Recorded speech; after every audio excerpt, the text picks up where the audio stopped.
What if the greatest betrayal in sister wives history was not by a wife, but a daughter? One letter destroyed everything. Cody believed was safe. Family, loyalty, even love. Now, the truth is finally emerging, and it hurts worse than anyone anticipated.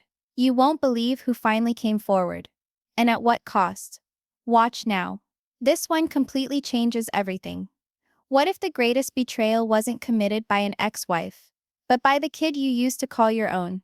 Cody Brown constructed a kingdom, perhaps not one of castle and crown, but of Sunday dinner, religion, and commitment. We witnessed it all for years. The laughter, the stress, the disintegration. But nobody, not even his loudest detractors, could have imagined this. And knock on the door. One envelope, and everything he believed was inviolate shattered into a million pieces. What does one do when silence becomes a voice that cannot be silenced? When loyalty turns into a courtroom showdown? And when daughters who were once instructed to smile for the cameras finally have their say?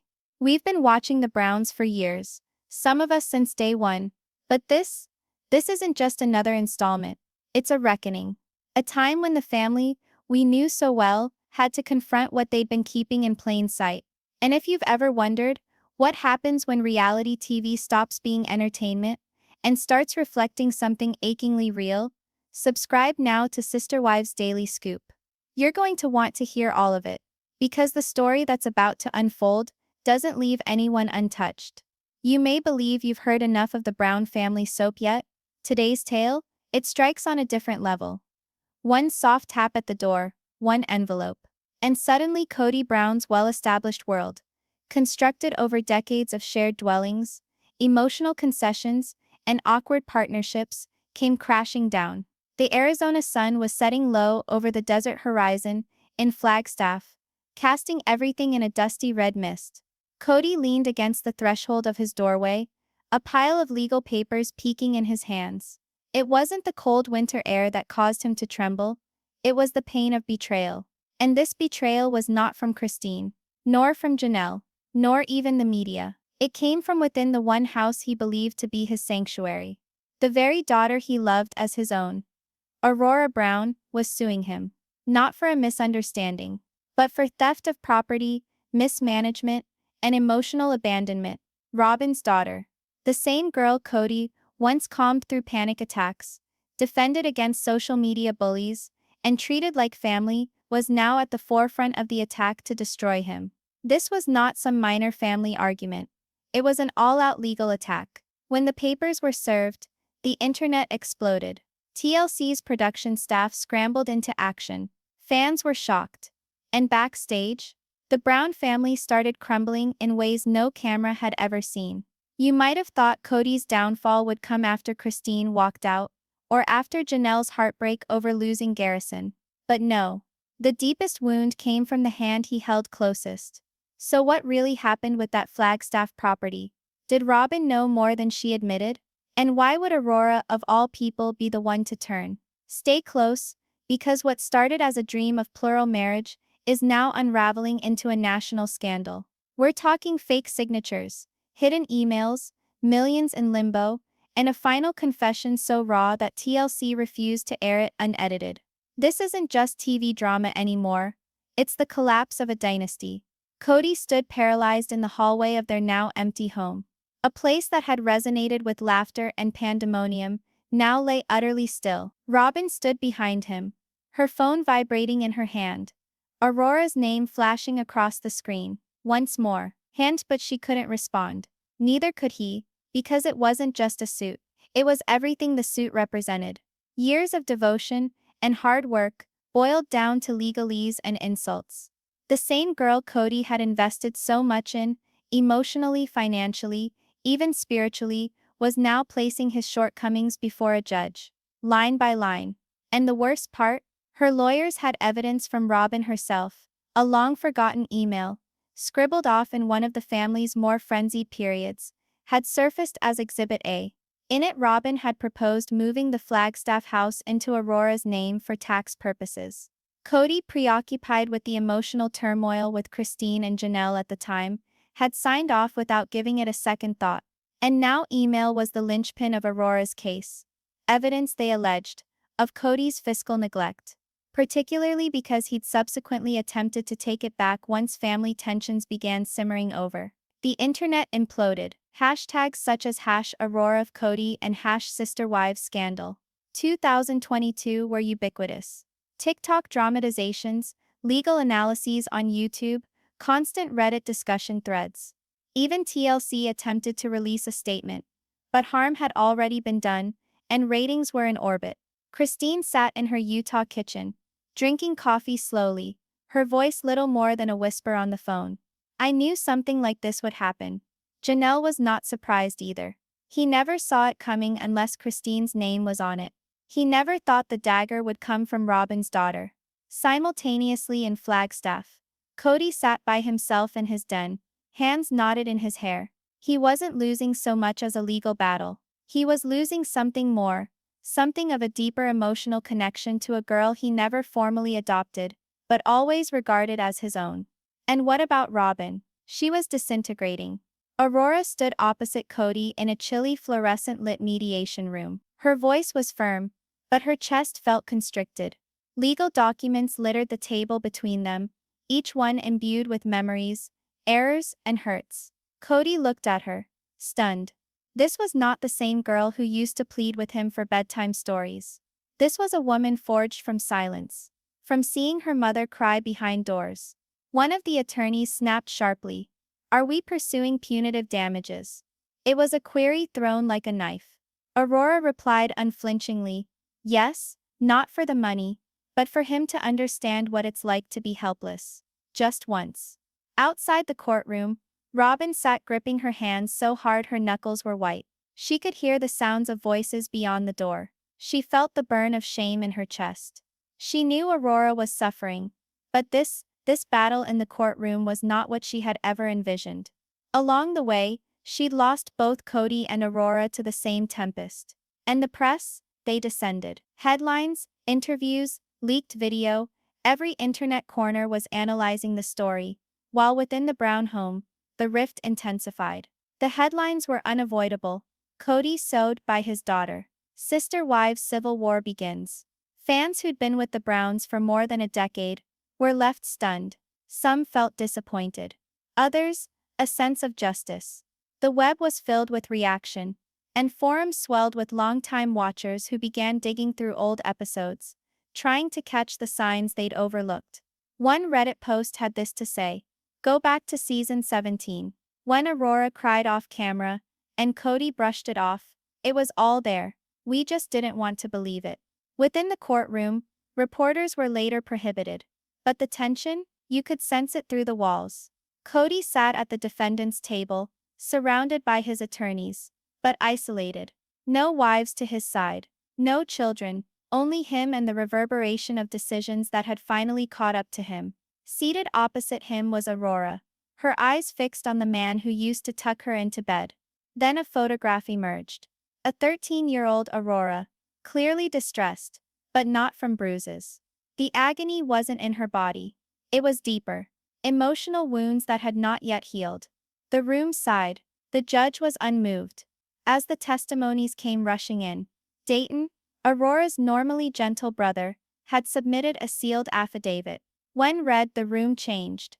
He didn't hit her, but he made her not exist. That single sentence cut through it all. The courtroom, the fans, even the years of edited-down TLC shows. Robin, not explicitly named in the lawsuit, was disintegrating in the background. According to reports, filming had been halted. She canceled all scheduled interviews. Her social media accounts fell silent. The image she spent years guarding, so carefully constructed, crumbled under the pressure of Aurora's reality. And then something nobody saw coming happened. Christine Brown, who had built her life quietly back together in Utah, appeared at the courthouse. She did not say a word. She did not have to. She simply sat in the back of Aurora, in silent support. When Aurora turned and she saw her, Christine nodded. A small nod, but it resonated louder than any words. And later, Christine told People magazine, "We always knew something felt off, but we were too broken back then to fight it." When the court handed down its decision, it wasn't a monetary one. The judge decided that Cody was responsible for emotional neglect. The damages he was ordered to pay, $1. But that $1 held all of it. Cody Brown, the former confident patriarch of a national reality television family, had been officially found liable for damaging the child he once called his own. Outside the courthouse, Aurora at last stood before the cameras. Her voice did not tremble. This is not about revenge. Her broche did not tremble. This is not about revenge. It's about acknowledgement. And I hope it encourages other daughters to speak out. Cody made no use of the front entrance. He slid into his SUV by himself. No Robin, no camera crew, no speech. Just a guy with the quiet of a courtroom that had spoken what his family never had. Over the next few days, silence within the Brown family became deafening. TLC made a cryptic public announcement. We respect the privacy of all members of the family and are reconsidering future programming. Translation: the cameras probably were going dark for good.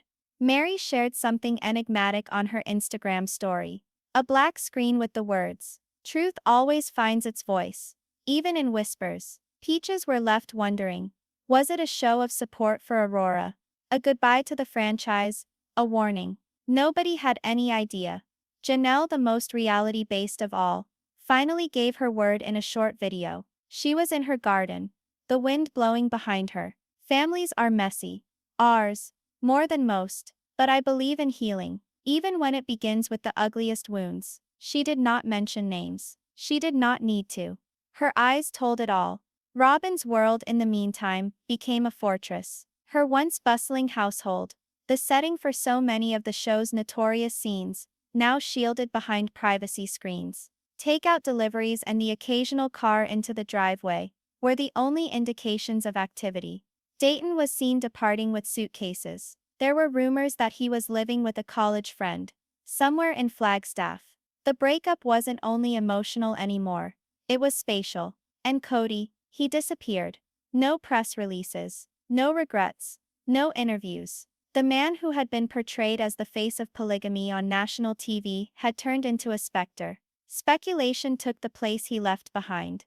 Some of his fans speculated he traveled to Montana to live with distant relatives. Others thought he was seeing a therapist, confronting what he had done. But where he was didn't matter because the damage was already accomplished. The tale had engraved itself into headlines and fan memories. Then something more surprising started to happen.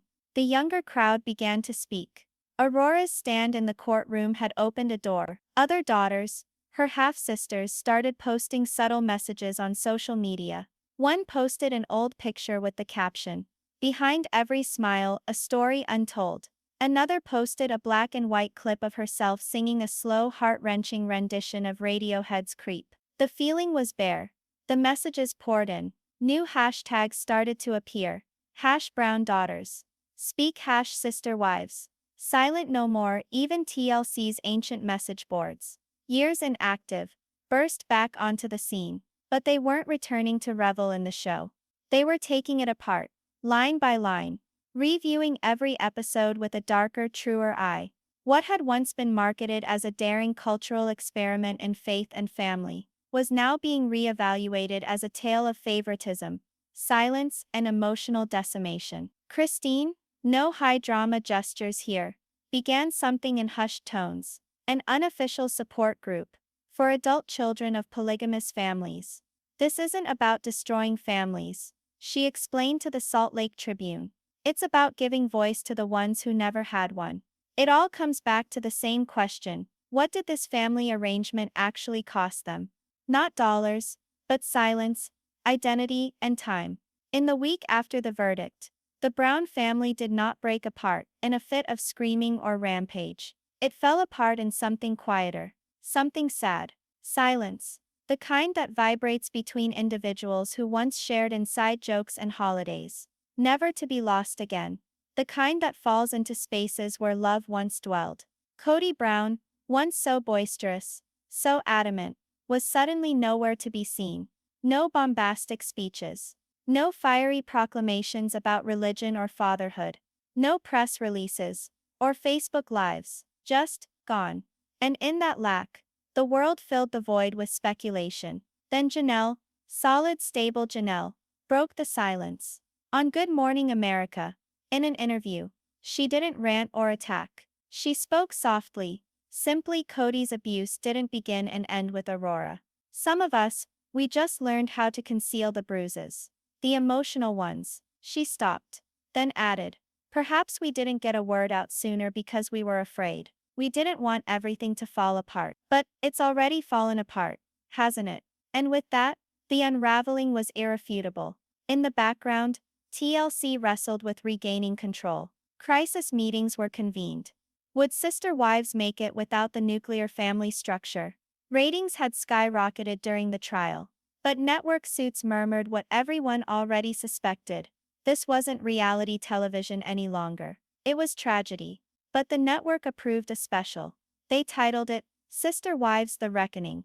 All of them, including Christine, Janelle, and even Mary, agreed to appear. But not Cody. And Robin, still invisible, keeping a quiet promise to remain off camera. 2 weeks after that, the special aired. It began with one camera, one room, one woman, Aurora. She sat alone in that very same mediation room and gazed directly into the camera. Her voice was steady, yet chock full of clarity. What we saw wasn't love. It was control, dressed up as family values. And it took me 20 years to see it for what it was. And then there followed 3 hours of unadulterated heartbreak. Never before seen video. Unedited confessionals. Private sit-downs the public never had to see. One of the clips depicted Cody brutally dismissing his children's feelings behind closed doors, waving aside genuine concerns from his wives, like they were irrelevant. It shocked everyone. The public perception changed. Quickly, Cody became reality TV legend to public scandal. Fans flipped. #Justice for Aurora and #Cody outtrended on social media overnight. Petitions made the rounds to cut him off from any future shows.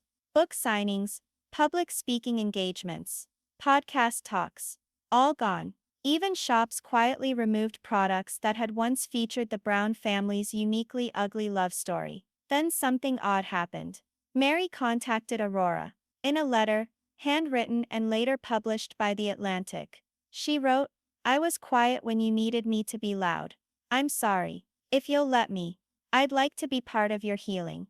Aurora never publicly commented, but her friends told us she wrote that letter and keeps it beside her writing table. And there was more.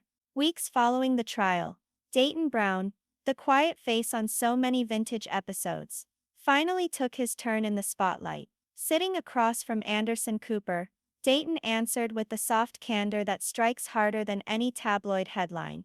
"When you're raised in a home where love is conditional, silence is survival," he said. "Food on the table wasn't a guarantee with my mom. We weren't a family. We were the audience for Cody's show. No crying, only reality." The clip went viral. Psychologists analyzed it. Sociologists used it in class. Viewers wept, even if Dayton didn't. In Flagstaff, Robin became a ghost. Neighbors reported that her home became ominously quiet. Food deliveries went uneaten. One of the neighbors said they ever saw her, barefoot on the porch, gazing out into the desert like she was waiting for someone, or something. Because when love shatters like this, it never quite comes back together again.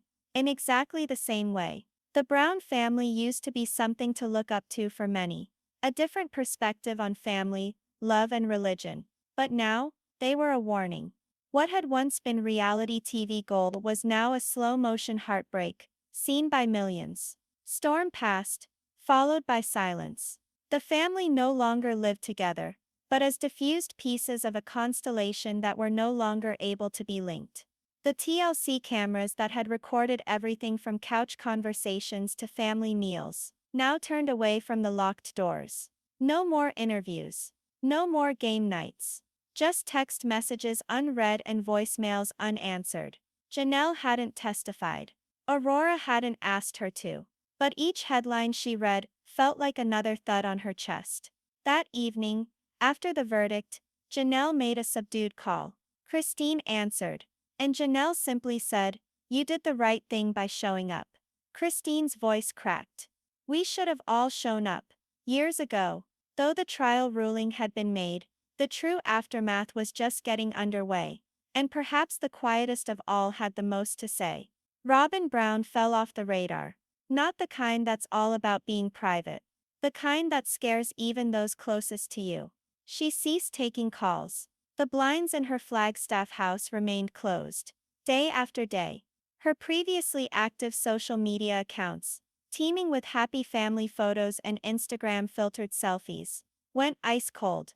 The final thing she had posted, weeks prior to the verdict of the trial, was a dim introspective photo of a sunset.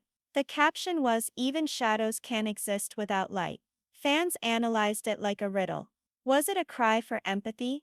A warning of remorse? Or simply a woman grasping for something as the rest of it fell apart?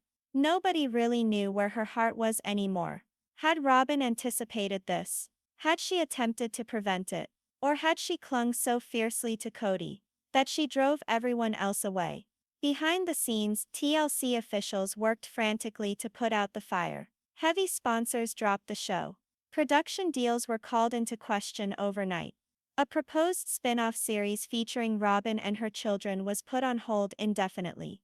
One producer, talking anonymously to Variety, confessed the family unraveled quicker than we could flip our cameras. Now executive boardroom conversations weren't what's next to film. They were questioning if the whole Sister Wives franchise could even make it, or if it was time to quietly shut off life support. In Utah, meanwhile, Christine Brown and David Woolley welcomed their home to Aurora for a weekend stay. Photos appeared online. Aurora and Christine laughing in the kitchen, sipping coffee, strolling hand in hand through snowy woods.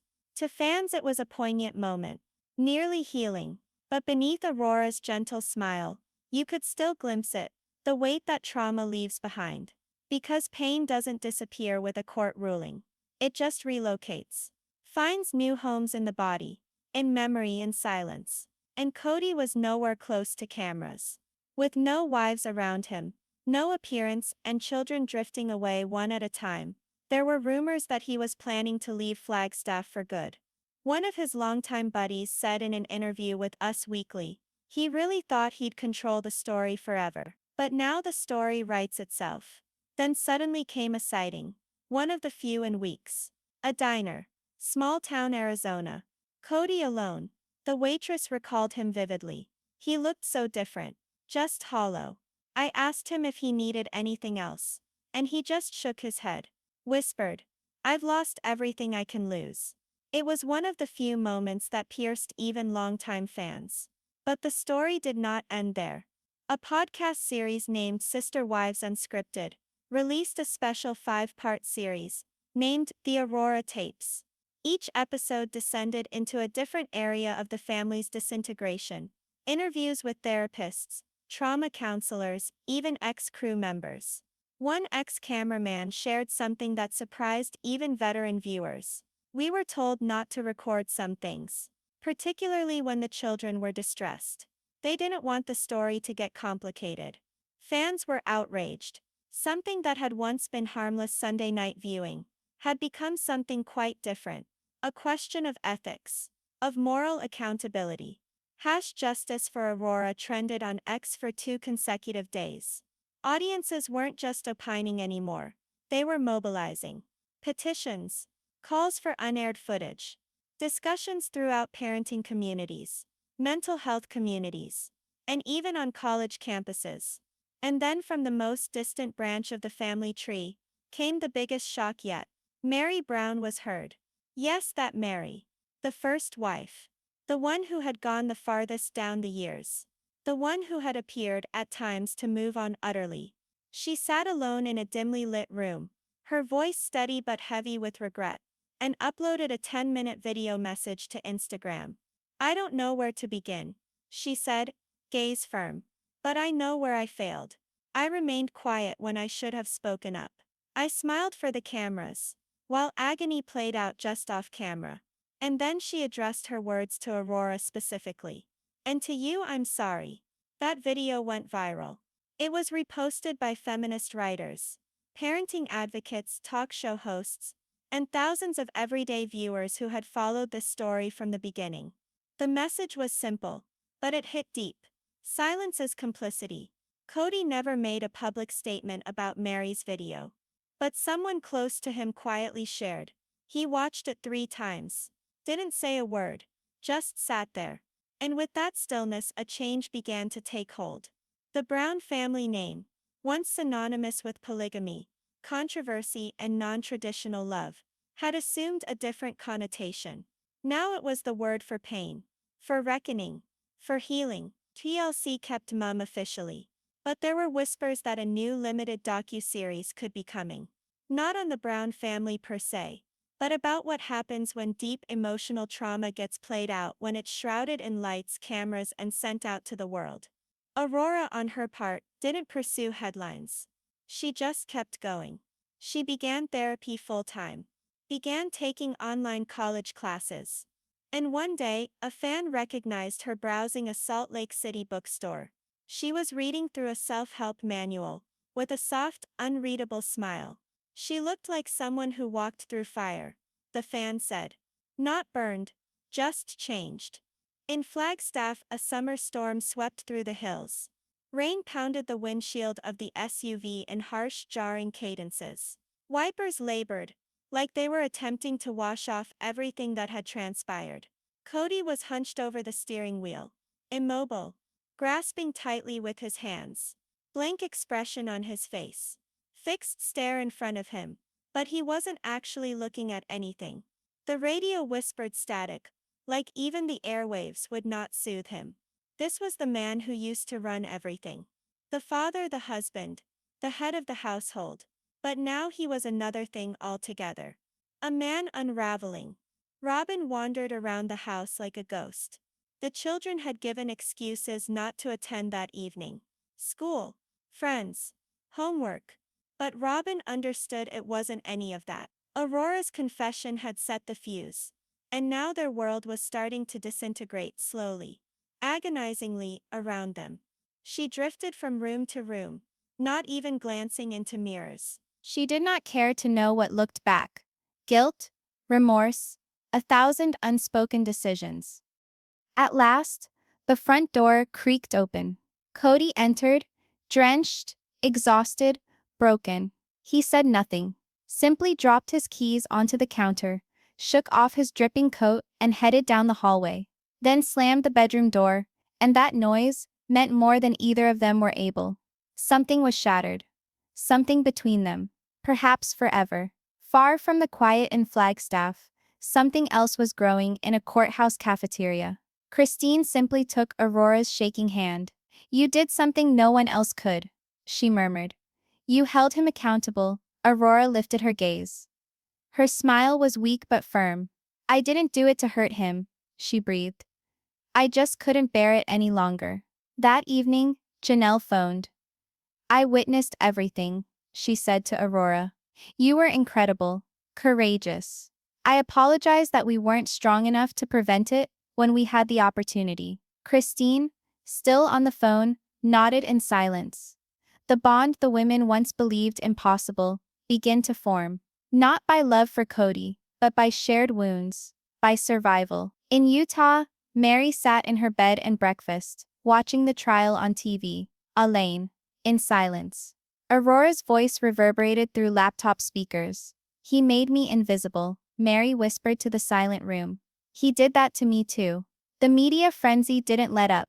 TLC producers were holding back-to-back emergency meetings. Ratings had skyrocketed, but it wasn't about ratings anymore. It was about ethics and cost. A young producer for the show confided to Variety, "This show used to be about unity, even if it was messy. Now it's about reckoning." Cody kept his distance. He wasn't appearing anywhere but in the occasional paparazzi photo, like the one at a coffee house, hunched over a legal pad, writing maniacally. A photo leaked of the top line on the page. It read, "My side of the story." Nobody had any idea what it was. A diary? A book? One final try to regain control? Nobody could say. Aurora, on the other hand, returned to school, trying to construct something that was normalish.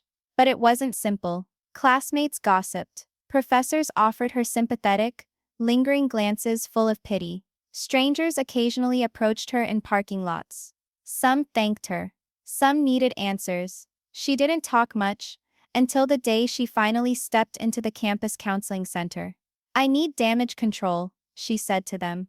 And just as her voice was settling in, another voice was heard. Dayton emerged. In a tearful Insta video, Dayton finally came out of the shadows. I didn't know what to do for my sister, he whispered. I didn't know what was occurring, but I know now, and I stand with her. The clip went viral right away. Thousands of comments rolled in, some praising him, others tearing him apart, but all revolving around one undeniable fact. The Brown family would never be the same. Shortly thereafter, in a show of solidarity, Christine, Janelle, and Mary released a joint press release. We stand in support of Aurora, and with her as she takes back her voice. No child is ever invisible. We are healing as well, in our own manner. And we hope this is the start of something honest, uncut, and better. Even as the family fell apart in public, something small and peculiar started to develop. Not cohesion in Cody's likeness, but solidarity through survival. The aftermath wasn't boisterous. It wasn't accompanied by headlines or TV specials. It whispered through missed calls, unopened cards, and family conversations that no longer echoed with emojis or inside jokes. TLC released only one short statement: production is paused indefinitely for internal reassessment. Everyone understood what that meant. The Brown family was no longer merely a reality show. It was now a warning, unfolding in real time. Aurora returned briefly to Arizona, but not to her childhood home. Instead, she stayed with a friend near Northern Arizona University, where she'd quietly been taking classes under a different last name.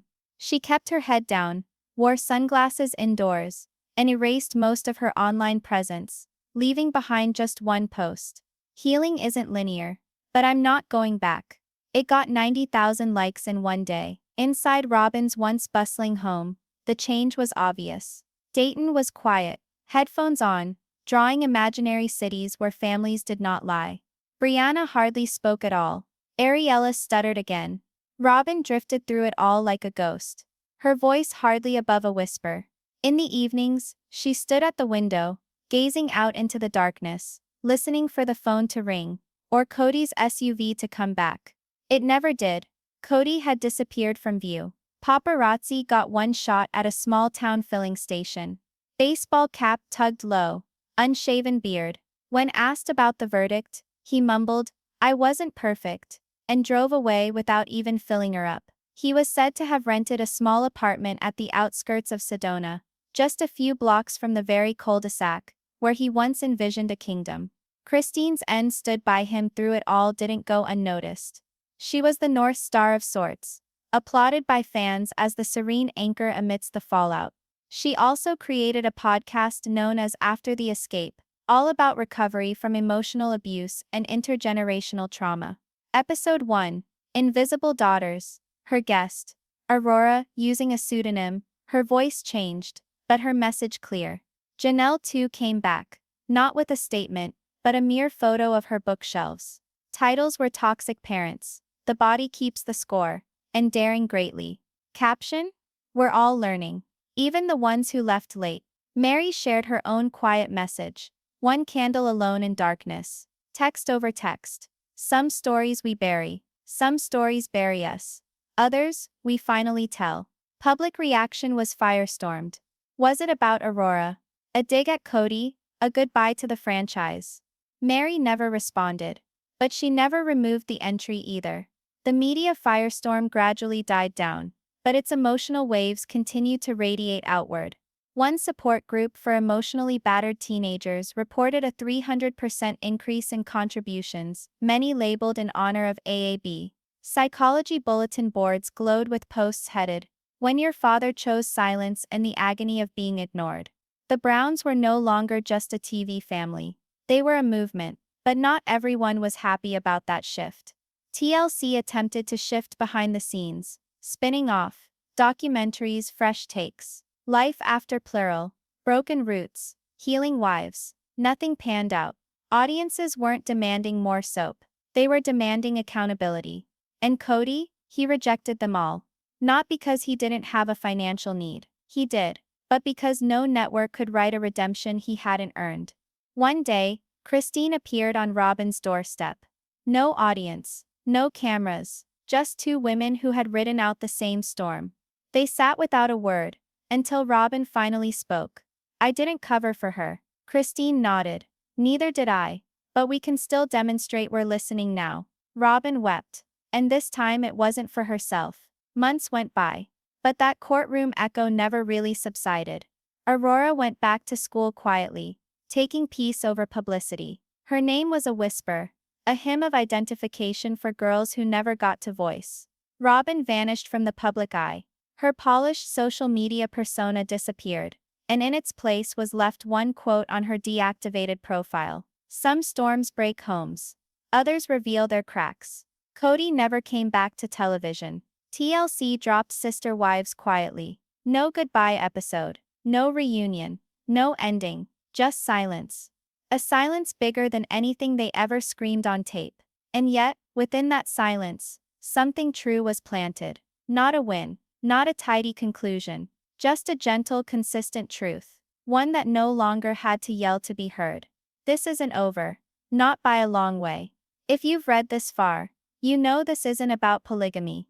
It's about truth, family, survival. So hit like if you're #Team Wives. And subscribe to Unspoken Wives for the next update. Who do you think finally got heard? Drop a comment below. And until next time, stay curious, stay grounded, stay tuned.